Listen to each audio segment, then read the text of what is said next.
wish I didn't take life so seriously. I wish I didn't take life so seriously. I wish I didn't take life so seriously. I wish I lived more. I wish I gave more happiness to my family. I wish I knew how precious life was, how fleeting, how special, and at the same time fragile and insignificant. I wish I didn't give up on my dreams so easy. One day, life will flash before your eyes. Make sure it's worth watching. When we look back on our life, in our last breaths, we will all wonder, did my life mean anything? Did my life mean anything to this world? Was I loved? Did I have an impact on anyone else's life? Did I matter?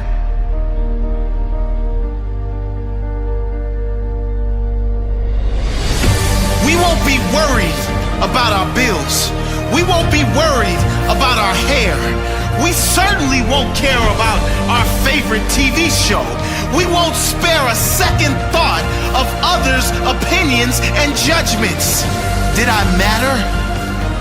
Before you reach that last breath, today might be the time to make a change. Make your life matter. One day, it will be over. There will be 2 dates, either side of a dash. Make sure that dash is not empty. Make sure it is full of life, full of living.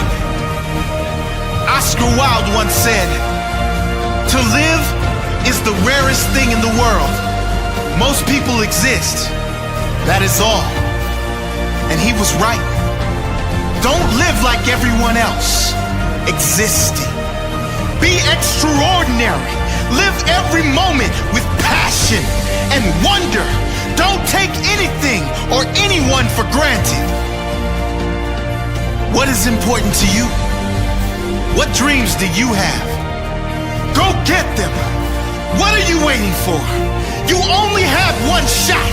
If you miss the target, at least you will live with pride, knowing you have no regrets.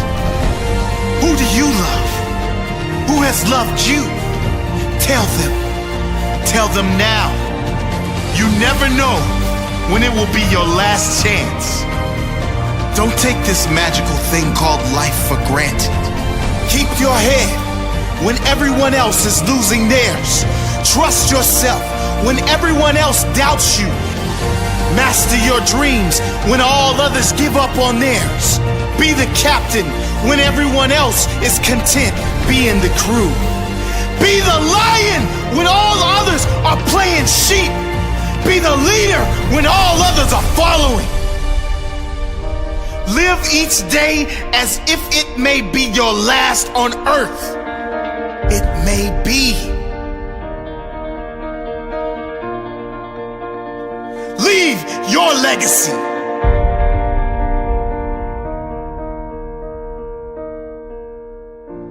And as Zen Shi says, a flower does not think about competing with the flower next to it. It just blooms. And that's really your job, is to see the outside world, to see the flower next to you, to understand the amazing things that are happening all around you, all of the incredible people and the essence of what they have and what it is that they've done to bring inside yourself, and find out, what does that look like when it's me? Not what do I look like when I'm them. And once you understand the difference between that, then you can really begin to be something unique. You can become that thing that you were meant to be, that thing that makes you feel alive and whole. And that's it. That's the secret. You're just trying to be something, not that's just inspiring to other people, but that you actually want to wake up every day and be. And that's the thing about it. There's no escaping you. Whatever you become, a lie, the truth, somebody else, yourself, whatever it is, you're going to spend every day of your life there. And as Albert Einstein said, everybody's a genius. But if you judge a fish by its ability to climb a tree, it will live its whole life believing that it's stupid. And that's what confuses people. People believe that they're dumb because they're not finding their path. They're not defining things based on what excites them and what they want to live with every day. They're just looking to what the outside world says is good. And I think it's incredible that there are other people doing things that are so extraordinary that we aspire to be like that. But you have to understand the difference between being like someone and trying to actually be them. So if what inspires you is that somebody works hard, work hard. If what inspires you is that somebody gets up every time they fail, get up every time you fail. If what you like is that they're themselves with all their weird eccentricities and quirks, then be true to your eccentricities and quirks, but don't try to embody their eccentricities and quirks. That's the surest way to become the fish that thinks it's stupid because it's being judged by trying to climb a tree. So as Scott Belsky said, when 99% of the people doubt your idea, you're either gravely wrong or about to make history. And that's the terrifying part. You're not gonna know. You're not gonna know the difference. But if you're chasing somebody else's path, if your whole game is emulation, if your whole game is to mimic that which inspires you, you will never find the thing that's real about you. And look, I don't know about you, but I can be wrong. I can be gravely wrong. I can have people think me an idiot and try something and fail as long as it was true to me. Because then the lesson that I'm going to learn is going to apply. It's going to take me another step closer to actually being the person that I want to become, that I want to live with every day. But I can't be that if I don't understand who I want to be. So look inward, identify your path, identify what excites you, and go after it as if your life depends on it. Because in truth, it does.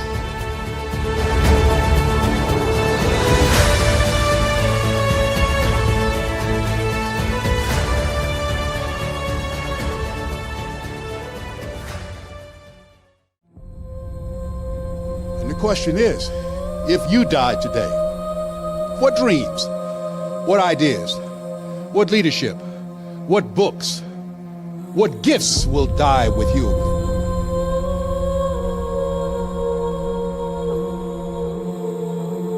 Let me tell you something you already know. The world ain't all sunshine and rainbows. It's a very mean and nasty place, and I don't care how tough you are, it will beat you to your knees and keep you there permanently if you let it. But every time that happens, you get back on your feet. You get up just as fast as you can, no matter how many times you need to do it. Remember this: success has been and continues to be defined as getting up one more time than you've been knocked down. And I'm telling you, you're not where you want to be financially, and it's not going to take 20 shots. You're not where you want to be in your marriage, and it's not going to take 20 shots. You are not where you want to be in your personal life. You are not the person you want to be, and it's not going to take you 20 shots. For some of you, it's one more shot. For some of you, it's two more shots, and you have not given yourself enough credit to say, I just need to get up a half hour earlier, and my whole life will change. I just need to get up 1 hour early. I just need to work 1 hour longer. You, for whatever reason, you never pursued those dreams. You never acted on those ideas. You never used those gifts. And there they are standing around your bed looking at you with large angry eyes saying, we came to you. And only you could have given us life. And now we must die with you forever. I will not go down that way. I choose to fight back. I choose to rise, not fall. I choose to live, not die. And I know that what's within me is also within you. I need to stop hitting that snooze button. If you were to make that one change, that one sacrifice, you would stop dreaming and start living it.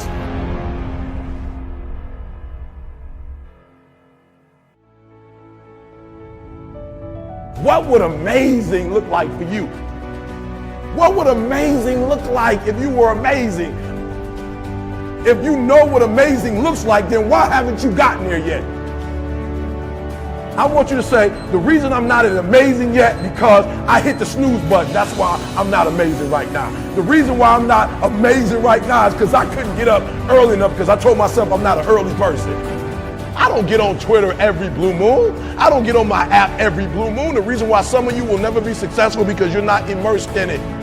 When you wake up in the morning, look at your goals. Your goals gonna tell you what time to get up. Are you hearing me? Your goals gonna tell you who you should be hanging out with. I can't tell you, but your goals gonna tell you how much sleep do you need. You might not need to get up at 3 o'clock in the morning for your goals, but your goals are going to define what time you get up, how you live your life, how you move, when you say yes, when you say no.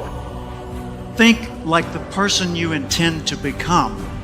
I want your dream to be so clear, so vivid, right? That when you wake up in the morning, all you got to do is step in your dream. The difference between people who talk about it and people who do it is one simple word: application. They hear it, and they don't just hear it, they digest it. And when they digest it, boom, they do something with it. If you are alive, I know you ain't reached your best yet, right? You got more. You could do more. You could see more. You could be more. I know that all your energy, all your strength, all your skills, all your capabilities, you're not operating on 1,000%. I know there's still some things you can do, some limits that you could push, some buttons you could push, some opportunities that you haven't explored. And the second thing I know is this: I know that you are not experiencing life to its fullest. Like life itself is a process of becoming, a part of man's ongoing historical drive to manifest his consciousness outside of his mind, in front of his eyes. Greatness is when we overcome our own boundaries, when we surprise ourselves. When mapped out, when we get the long view, when we get the big picture. That's greatness. Ask not what the world needs, ask instead what makes you come alive, because what the world needs is more people who have come alive. What makes you come alive? What gives you the goosebumps? What gives you the chills? What makes you well up? Somewhere deep inside, you know what kind of person you were designed to be. Ask yourself, how would the person I'd like to be do the things I'm about to do? Greatness is upon you, and it's time for you to bring that thing out. There's power in consistency. There's power in doing something over and over and over and over again. There's power in practice. Don't rush the process. Yeah, feel me. Some of y'all trying to rush the 21 days. It takes 21 years to be 21 years old. Don't rush the process. Trust the process. It's a matter of life and death. Yes, it's a job you don't want, but that job is going to propel you and position you for the next job. It's not just a class. It's the rest of your life. Are you hearing me? It's not just working out. It's an extra year on your life. It's not just eating right. It's another 7 years on your life. It's a matter of life and death. And so your life is in your hands. Your dream is in your hands. Your future is in your hands.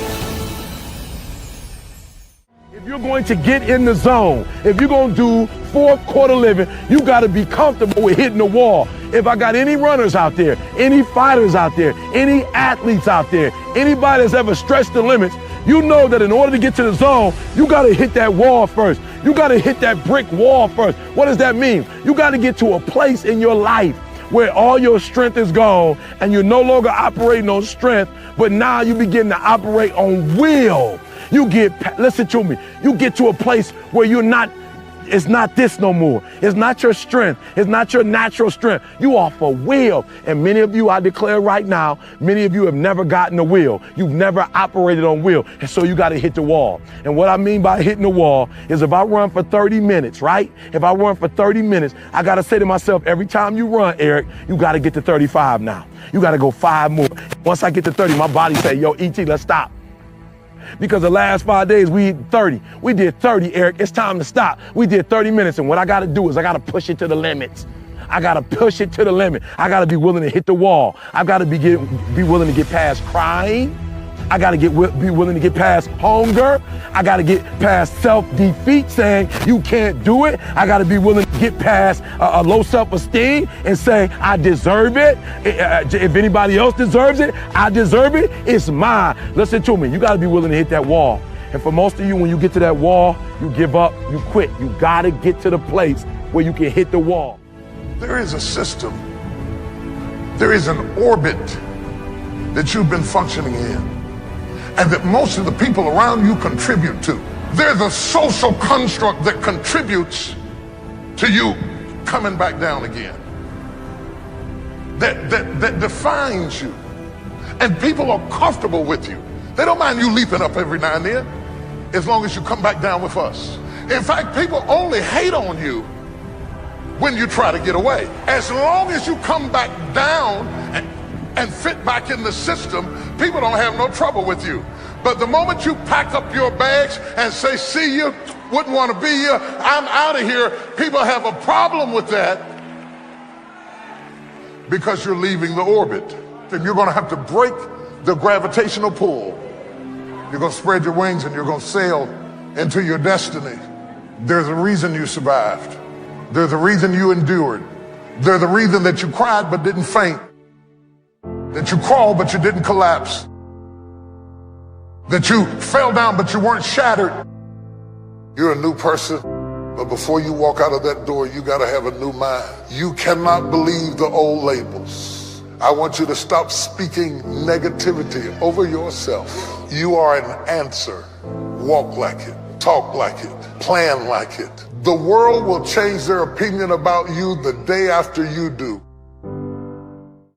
If you're willing to suffer, and I mean suffer, your brain and your body, once connected together, can do anything. The only way you're ever going to get to the other side of this journey is you have got to suffer to grow. To grow, you must suffer. So I wanted to change to be the hardest man ever created. And my goal when I was sitting there, not going to school, being bullied, having no self-esteem, my goal was the only person that's gonna turn this person around is me. How? That's the question. How are you gonna do that? I had to build calluses in my brain the same way I built calluses on my hands. So I broke the Guinness Book of World Records for pull-ups a long time ago, but I failed at it twice. And I did 67,000 pull-ups in trying to break this record. So to do 4,030 pull-ups, I had to do 67,000 for training for that. But if you can get through to doing things that you hate to do, on the other side is greatness. That's what people understand. By me running, I am callous in my mind. I'm not training for a race. I'm training for life. I'm training for the time when I get that 2 o'clock in the morning call that my mom is dead or something happens tragic in life. I don't fall apart. I'm training my mind and my body and my spirit so it's all one, so I can handle what life is going to throw at me. Because the life I've lived, it throws a whole bunch at you. And if you're not physically and mentally prepared for that, you're just going to crumble and you're good for nobody. Even the hardest men, in times of suffering, what we do is we forget how hard we really are. Suffering is the true test of life. We are all great. No matter if you think you're dumb, no matter if you think you're fat, no matter if you are fat, no matter if you've been bullied, or no matter if you just got back from Iraq or Afghanistan and you have no legs or your arms or whatever, man, we all have greatness.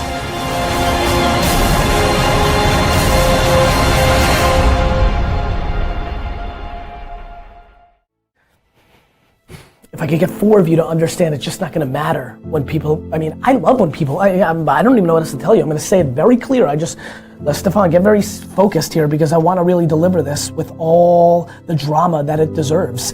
And I like when people put me down. I get off on when people put me down. Nothing is more interesting to me than to prove all of you wrong. I love the people that think I'm a huckster or I've got some hidden agenda, or I'm not that good, or I won't be that great, or I think too big of myself, or my dad had a liquor store and that's the only reason I'm successful, or I got lucky, or show me, like please continue to judge me and underestimate me because it's the only driver I have and that's how I'm wired. I think one of my greatest inspirations or things that I would feed off of basically was just obviously people not believing in the cloud of doubt that kind of I felt hung over my head and wanted to just prove everybody wrong. You know what I mean? I wanted to make it and I was gonna make it regardless of what anybody said.